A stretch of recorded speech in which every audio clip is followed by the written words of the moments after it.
For as long as I can remember, I have always been a hair girly. I've had every style you can think of, from every curl pattern to every length to every color.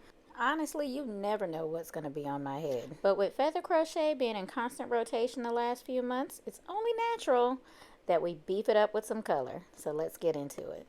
Today's video is brought to us by Ywigs. They sent me over 5 bundles of their feather crochet in 18 inches body wave in this beautiful blend of 27/30/613. Honestly, I would have loved to wear this hair as is. The color was absolutely stunning. The blend is just so buttery.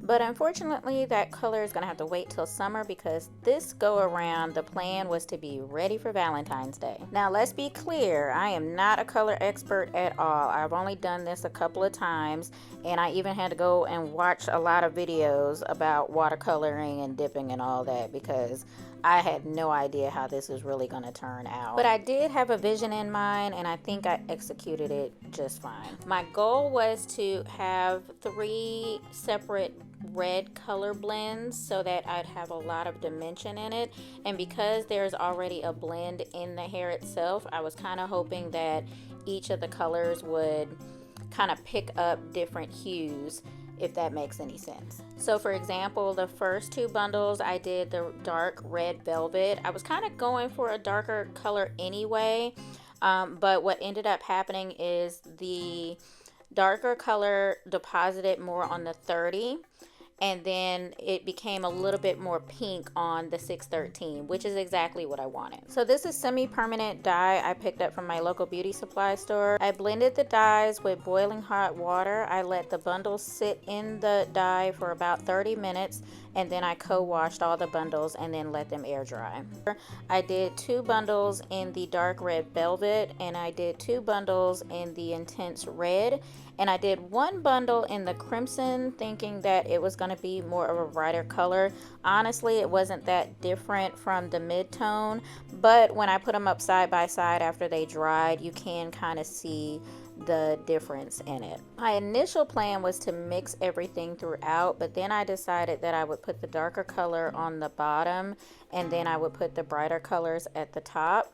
You'll see that I blocked the colors on the rack. That way, if I put a color on top of the other, I don't have to move anything out of the way. I'm also going to be blending as I move along, so I want to clearly see which color to grab. So here's my foundation. We're going to be doing a full head of miracle knots. I went to the shop the day before and had one of the girls part me up, which is not only the best thing you could do for yourself, but quite relaxing. I had my hair wrapped up all day, so that's why it looks like this. So here is most of the darker color installed in the back 3 rows. Here you can see a better look of the pink highlights. Honestly, I wish I did the whole head like this.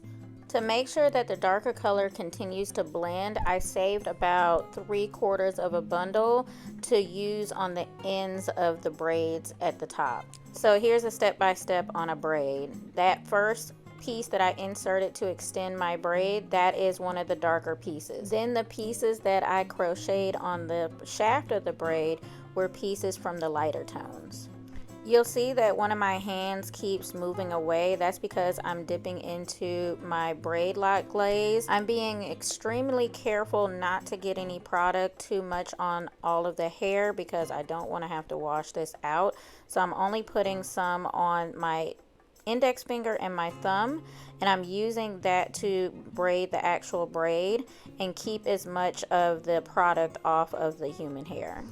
To knot the hair, I don't really care to use glue, so I'm just going to do a couple of slip knots, and then to keep that slip knot from sliding down, because you know this hair is pretty straight, I'm going to take that tie, split that in 2, and tie that together as well. That seems to do the trick. I've been brushing and manipulating this hair all week. I'm even going to flat iron it at the end of this video, and I haven't had a knot slip out yet.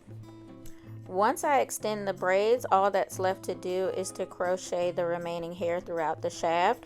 For this part of it, I think I only did 1 or 2 in the back, and then I did 4 or 5 getting closer to the top. How you crochet it in is totally up to you. Every time I try to do something different, I always default back to the single loop method. I pull the loop through once, and then I grab one end of it and pull it right through that loop. That seems to do the trick, and I can get through this so fast. Was I worried about the color not matching my roots and my braids? Kind of not really, because it's not much different from getting colored braids, especially if you have black hair. Let's say if I have black hair and I just want burgundy braids, it's really not that much different. Now, I know I tell you guys all the time to count your pieces, but you know, us hairstylists, we just be doing stuff all willy-nilly. So I know I had 5 bundles. Each bundle came with 50 strands in the bundle, but I did not count, and when I got towards the top, I thought I wasn't gonna have enough, so I counted when I got to like the last 3 rows or so, and I just kind of used the rule of thumb. Just use the least amount in the back, work your way to the front, and the beauty of crochet is that you can just easily fill in the blanks later. Now, honestly, I would have loved to keep this hair in its natural state. I like the loose wave look. But for purposes of this video and to get a very good clear look at the color definition, I had to flat iron this. And flat ironing the hair is super easy. You don't have to flat iron your braids. I just flat iron the bottom first, and then I pull out the individual pieces at the top and go from there. I also didn't record that I did trim the ends of the hair. As you can see, it's kind of like uneven. I just trimmed it and evened it up and then bumped it at the end. And as you can see, the more I press it out, the better you can see the color and the shine and the dimension. Oh, so pretty. So I have not done a very bright color like this in a very, very long time. Actually, it's kind of giving me baddie status. I wish I got my husband's reaction when he first saw it, because he was like, whoa. And he's so sweet. I think he just had that reaction because I wasn't feeling it yet. Usually crazy changes like this take me a couple of days to get used to.